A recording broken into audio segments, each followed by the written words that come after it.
The letter felt like lead in my hands. 15 reasons why our 10-year marriage should end. 15 meticulously typed bullet points explaining why I wasn't worth staying for anymore. I found it in her desk drawer while looking for our tax documents. Not hidden particularly well, almost as if she wanted me to find it. My first instinct was a punch to the gut, but within seconds, something else took over. A cold, calculated clarity I hadn't felt in years. I read each point again. Emotional unavailability, financial stagnation, lack of ambition, complaints that could easily apply to her as well. The irony wasn't lost on me. I placed the letter back exactly where I found it. No confrontation. Not yet. This wasn't a moment for emotional outbursts or desperate pleading. This required strategy. If she had taken the time to document reasons to leave, then clearly this had been brewing for months. And I had been too occupied with building our life to notice the foundation cracking. The next week was revealing. I watched her more carefully. The way she checked her phone with a slight smile. How she dressed with extra care on days she claimed to be just running errands. The nervous energy when her friends called. She was testing waters elsewhere while keeping me as the safe harbor. During dinner that Friday, she mentioned her friend's recent divorce. She seems so free now, my wife said, studying my reaction over her wine glass. Sometimes I wonder what that feels like. I simply nodded and asked if she wanted more wine. The confused look on her face was priceless. She expected hurt, questions, insecurity. Instead, I gave her nothing to feed off. No drama to justify her narrative. That night, while she slept, I reviewed our joint accounts. Transfers to a separate account had started 3 months ago. Small amounts. Nothing suspicious to the untrained eye. But I recognized the pattern of someone creating an escape fund. I made a crucial decision then. I wouldn't fight to convince her to stay. I wouldn't beg or emotionally manipulate her. That's what weak men do. Instead, I would show her exactly what losing me meant. Not through words, but calculated action. The next morning, I woke up early, hit the gym harder than usual, and started making calls. First to my lawyer, then to my financial advisor. I needed to protect myself while creating the perfect environment for her to reveal her true intentions. She noticed the change immediately. The distance, the independent decision-making, the absence of my usual checking in texts throughout the day. When she asked if something was wrong, I simply smiled and said, just focusing on some personal goals. By Monday, I had already secured copies of all our important documents. By Wednesday, I had a clear picture of our financial situation and what a separation would actually look like for both of us. Knowledge is power, and I was arming myself while she thought I remained oblivious. The question wasn't whether our marriage would survive. The question was whether she deserved the chance to stay after compiling that list. The ball was in my court now, and I was about to show her that discarding me would be the biggest mistake of her life. Not through begging, but by becoming the man she couldn't afford to lose. A man with options, boundaries, and unshakable self-respect. She had 15 reasons to leave. I only needed one reason to make her stay, and it had nothing to do with love, promises, or sentiment. It had everything to do with consequences. Soon, very soon, she would understand exactly what those were. The tactical shift in our relationship happened gradually. I started waking up earlier, often gone before she even stirred. My schedule became unpredictable. Some nights I'd be home for dinner. Others I'd text a simple, working late, with no further explanation. The confusion on her face grew with each passing day. 2 weeks after finding the list, I joined a high-end gym downtown and hired a personal trainer. The investment wasn't just physical, it was psychological warfare. I bought new clothes that fit my frame better. Got a haircut at an upscale barbershop. Small changes that accumulated into a striking transformation. When she commented on my appearance during dinner, I simply shrugged. Just needed some changes. The way she studied me afterward told me everything. She was recalculating, wondering if she'd misjudged my market value. I created distance in other ways too. Our usual weekend brunches became solo excursions for me. Meeting some colleagues to discuss a project, I'd say, offering no opportunity for her to join. The truth was simpler. I was building a life that didn't revolve around her approval. Through mutual friends, I discovered her recently divorced friend had been filling her head with freedom fantasies for months. Men are replaceable, and the dating pool is better than ever, were apparently regular topics of their coffee dates. This friend had turned bitter after her husband left her for someone younger, a detail conveniently omitted from their empowerment sessions. I invited colleagues over one evening, something I rarely did before. Successful, ambitious people who spoke of investments, opportunities, and growth. I noticed how she lingered nearby, listening intently as they discussed their respect for my recent work decisions. The narrative she had constructed about me was being challenged by outside perspectives. Her attempts to reconnect became more obvious. Wearing the dress I had complimented months ago, preparing my favorite meals without occasion, suggesting weekend getaways just like we used to. But I maintained emotional distance, responding with appreciation but never enthusiasm. On a Thursday evening, I received a call that I deliberately took in her presence. A former colleague offering a consulting opportunity, significantly more money for less time commitment. I accepted on the spot, watching her expression shift from casual interest to sudden recalibration. That night, she tried initiating intimacy for the first time in months. I kissed her forehead and claimed exhaustion. The shock on her face was unmistakable. The dynamic had flipped entirely. Now she was the one seeking validation I wasn't eager to provide. I discovered more about her plans through careful observation. A browser history showing apartment listings. Email receipts for career coaching sessions. She was planning her exit while keeping me in the dark. Amateur moves from someone who thought I wasn't paying attention. The following weekend, I noticed her watching me pack an overnight bag. "Where are you going?" she asked, trying to sound casual but unable to hide the edge in her voice. "Meeting with potential investors. Might extend to Sunday." I didn't elaborate further. "You've been gone a lot lately," she said, following me around the bedroom. "Is everything okay with us?" I paused, looking at her directly. "That depends on what you want us to be." The color drained from her face. For a moment, I thought she might confess everything. The list, the secret account, the exit strategy discussions with her friend. Instead, she retreated with a forced smile. "Just missing you, that's all." I nodded and continued packing.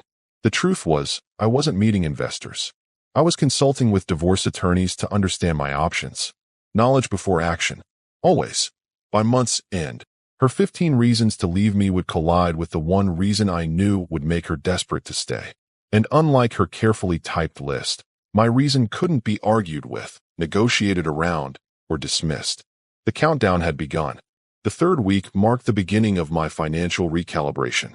I transferred a significant portion of my personal savings to a new account, not hidden, but definitely separate. I wasn't playing her game of secret preparations. This was calculated transparency. I scheduled a meeting with our financial advisor, but went alone. When she asked why she wasn't included, I simply said, "Just reviewing my retirement options. Didn't think you'd be interested." The statement hung between us, heavy with implication. Her eyes narrowed, trying to decode if this was innocent or strategic. That same week, I declined a dinner with her friend, the newly divorced puppeteer who had been orchestrating this marionette show. "I'd rather focus on my work tonight," I said without apology or explanation. The look they exchanged confirmed everything. This friendship wasn't just support, it was recruitment. At work, I negotiated a position that would allow remote flexibility, location independence, a powerful card to hold in any separation scenario. My boss was surprised by my sudden assertiveness about compensation and terms. "Never seen you so direct," he commented. He didn't realize I was rebuilding my life from the foundation up. The subtle changes in my behavior created ripple effects I hadn't anticipated. She started calling during the day, something she rarely did before, checking where I was, who I was with, when I'd be home.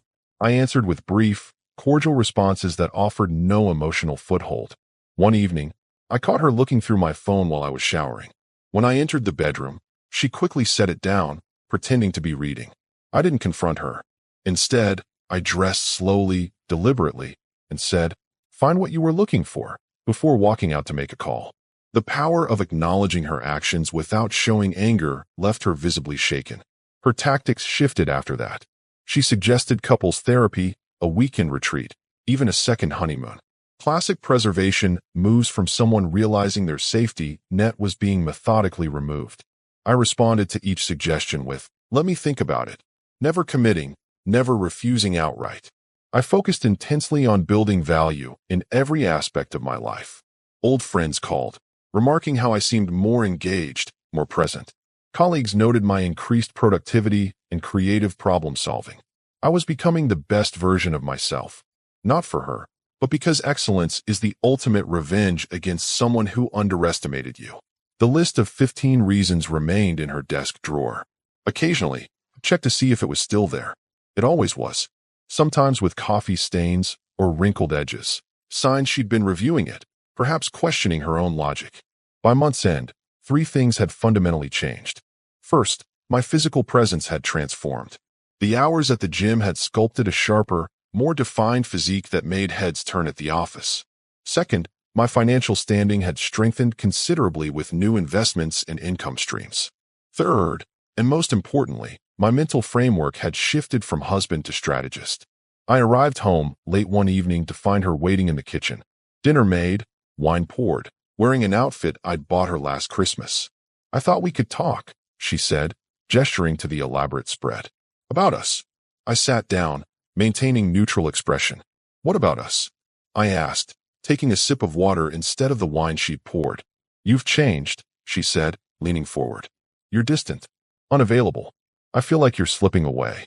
The irony was palpable. The very complaints listed in her reasons to leave were now her reasons to worry. I held her gaze steadily. "Interesting observation," I replied. "When exactly did my presence become important to you again?" She flinched as if I'd physically struck her. "What does that mean?" I considered my next move carefully. The timing wasn't quite right for the final confrontation. I needed one more piece to fall into place. "It means I've been focused on self-improvement lately. Sometimes that requires space for reflection." She reached for my hand across the table, a gesture that would have melted me months ago. Now, it registered as tactical rather than affectionate. I allowed the contact briefly before standing up. "I have an early meeting tomorrow. Thank you for dinner." That night, I heard her crying in the bathroom. The sound didn't move me the way it once would have. Her tears weren't for our relationship. They were for her disrupted exit strategy. The realization that she was losing control of the narrative. Tomorrow would be the day. The day I'd finally confront her with what I knew, and present her with the single, undeniable reason that would make everything on her list irrelevant. The ultimate power move in a game she didn't realize we were playing. The morning arrived with decisive clarity. After weeks of calculated moves, the time for the confrontation had come. I dressed meticulously in a tailored suit, power dressing for what would be the most important negotiation of my life. Not a word was exchanged over breakfast. The tension between us had become a physical presence.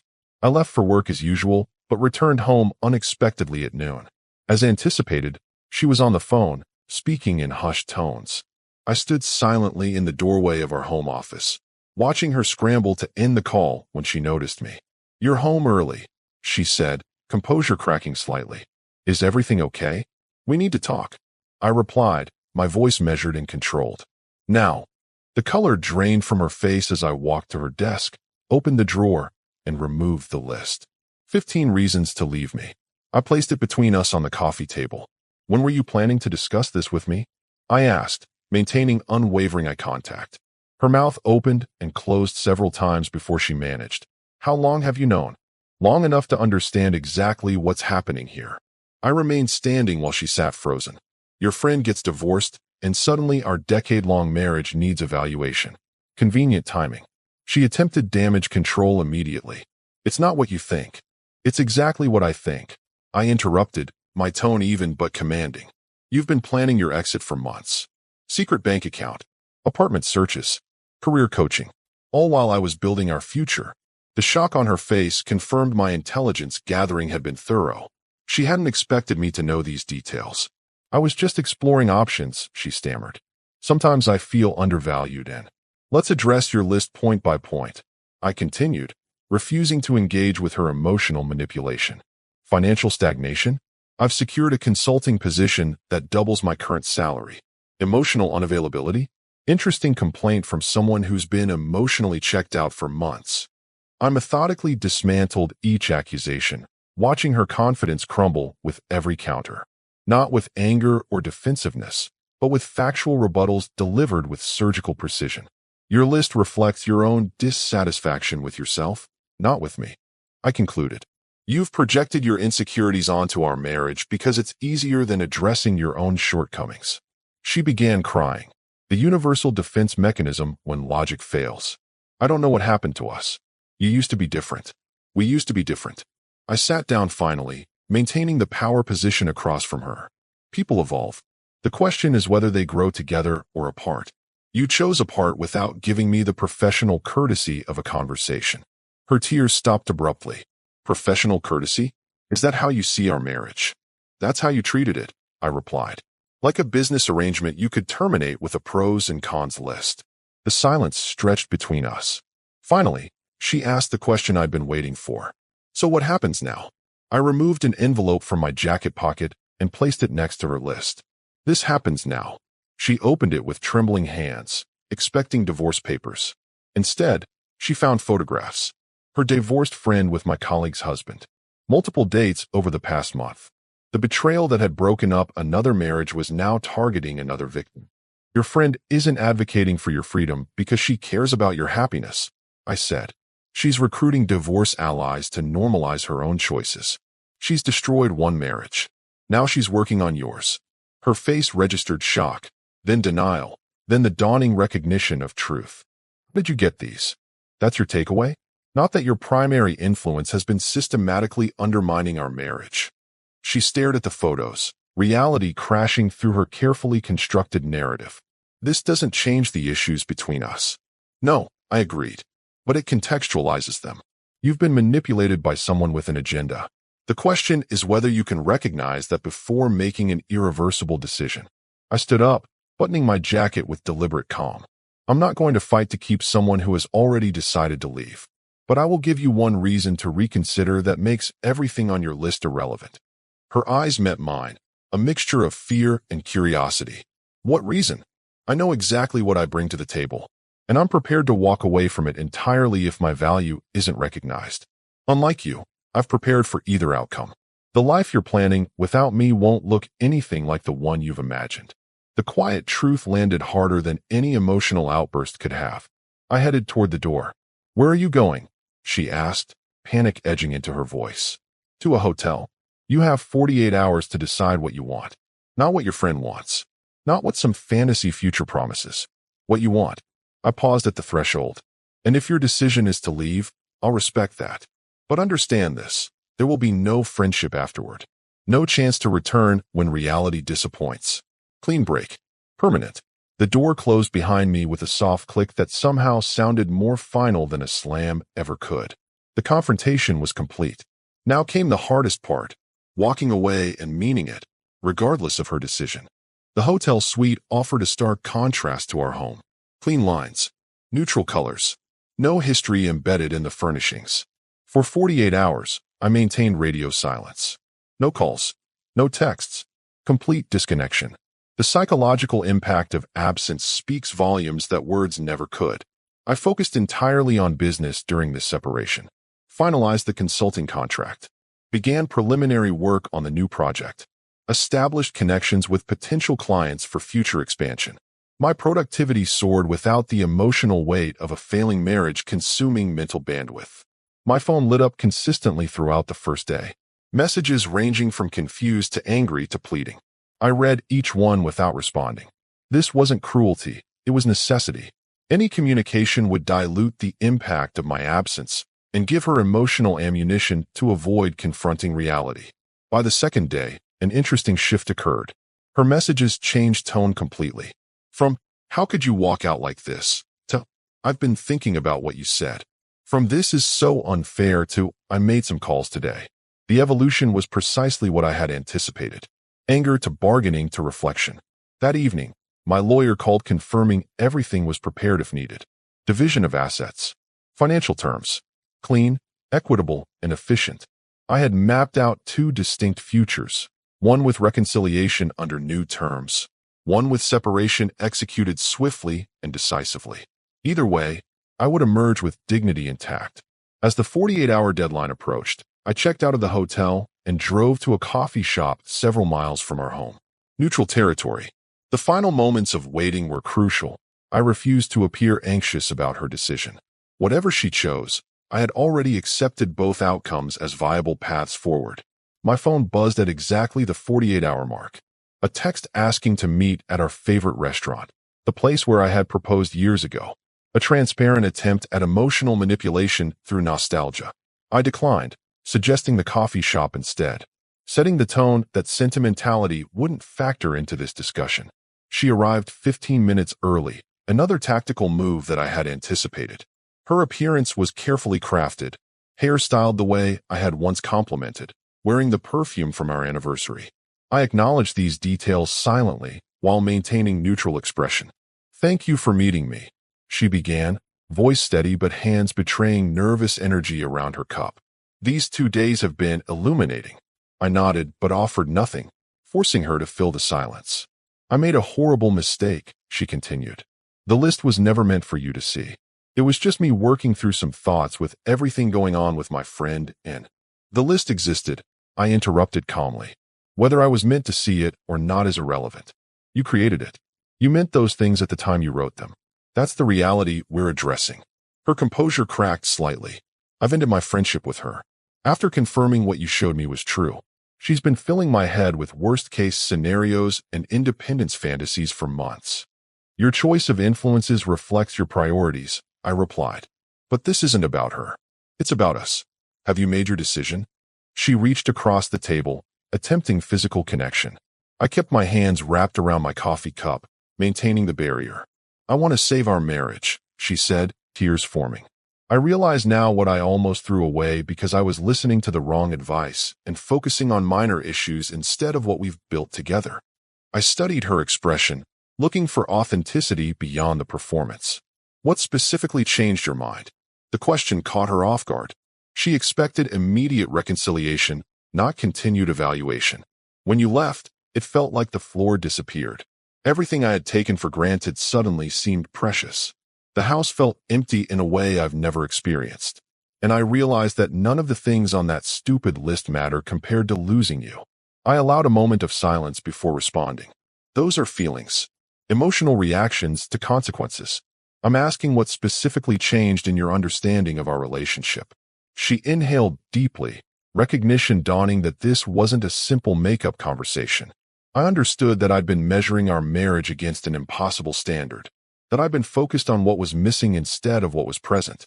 And most importantly, her voice steadied with genuine realization. "I understood that you're not someone who needs me to stay. You're someone who chooses to stay despite having options. That's the difference." There it was. The fundamental shift in perspective I had been engineering for weeks. Not desperation to keep her, demonstration that I would be fine either way. "What do you want moving forward?" I asked, maintaining neutrality. "A chance to rebuild. To be worthy of the commitment you've shown." She paused, then added with surprising insight. "And I understand it won't be on the same terms as before." I nodded, finally allowing the slightest softening in my expression. "I'll return home tonight. We can discuss those terms then." As I stood to leave, she grabbed my wrist gently. "Are you still committed to us? Or is this just closure?" I looked directly into her eyes, my first genuine emotional connection in weeks. I meant my vows when I made them. But continuing our marriage requires a completely new understanding between us. One where my value is never again listed as insufficient. The relief in her eyes was palpable, but tempered with the awareness that the dynamic had permanently shifted. The balance of power had been recalibrated, and as I walked to my car, I felt neither victory nor vindication, only clarity about the path forward and the boundaries that would never again be crossed in our relationship. That evening, I returned home with calculated precision, not rushing back, not delaying unnecessarily. The house had been meticulously cleaned, evidence of nervous energy channeled into productivity, a visible effort to create order from chaos. She had prepared dinner, but unlike her previous attempt at manipulation through nostalgia, this meal was simple and straightforward. No wine, no candles, no transparent attempts at seduction, just sustenance for a necessary conversation. We ate in relative silence, the weight of unspoken words filling the space between us. When the plates were cleared, I took the lead. "Let's establish the new foundation," I said, my voice even and authoritative.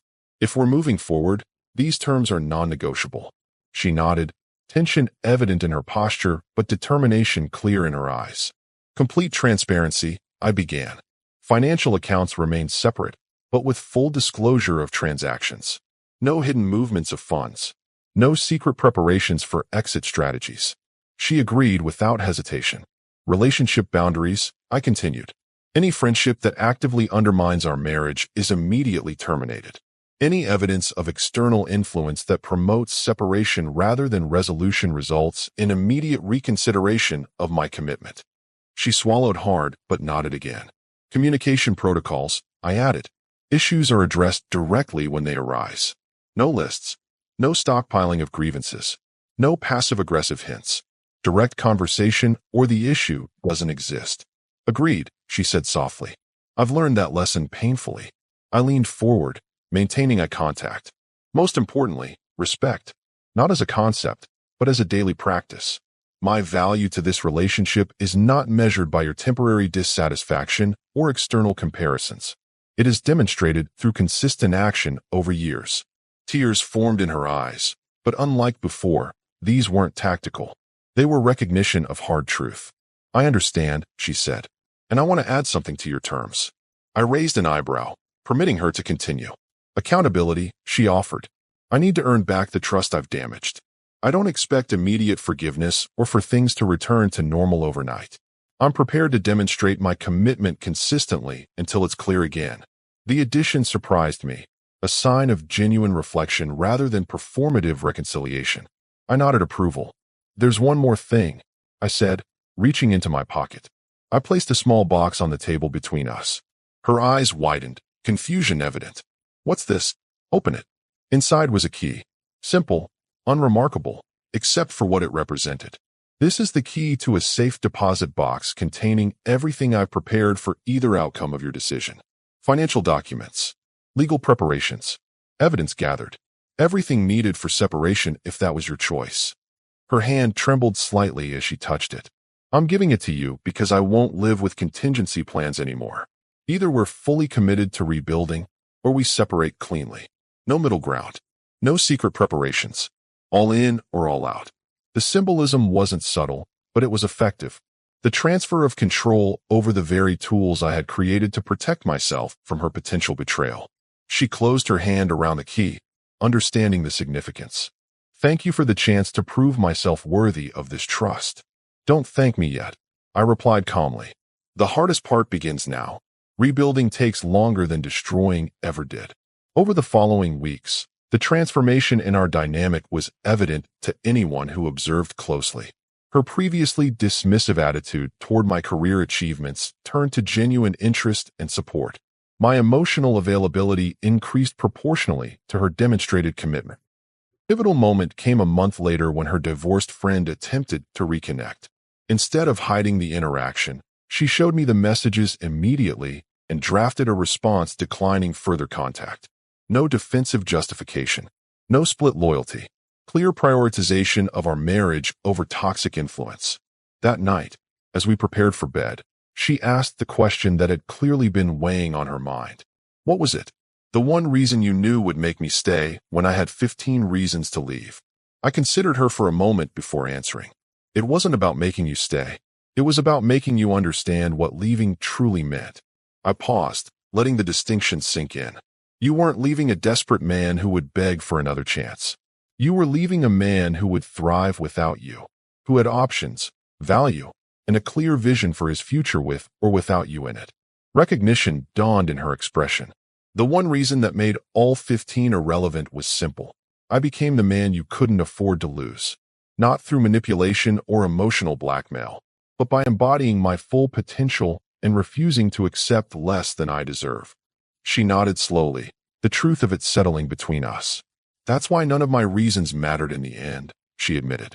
They were complaints about things I thought were missing. But when faced with losing everything we built, I realized those complaints were insignificant compared to what was at stake. Exactly. And moving forward, that understanding remains our foundation. I choose to be here every day, not because I need to be, but because I want to be. The moment that choice isn't respected is the moment I make a different one. 6 months later, our marriage bears little resemblance to what it was before the list. Stronger communication, clearer boundaries, mutual respect that comes from genuine appreciation rather than fear of loss. The 15 reasons have never been mentioned again, burned in a symbolic ceremony of letting go. The one reason, however, remains our guiding principle, not as a threat, but as a reminder of what nearly slipped away when value wasn't recognized.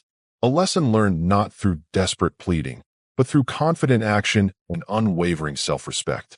Sometimes the strongest reason to stay isn't found in elaborate lists of pros and cons, but in the undeniable presence of something irreplaceable, something only truly valued when its loss becomes imminent. Our story has come to an end. If you've made it this far, how about subscribing to our channel? It helps us immensely. I've selected 2 other videos for you that I'm sure you'll enjoy. Feel free to click on them. I'll be waiting for you in the next story. See you soon.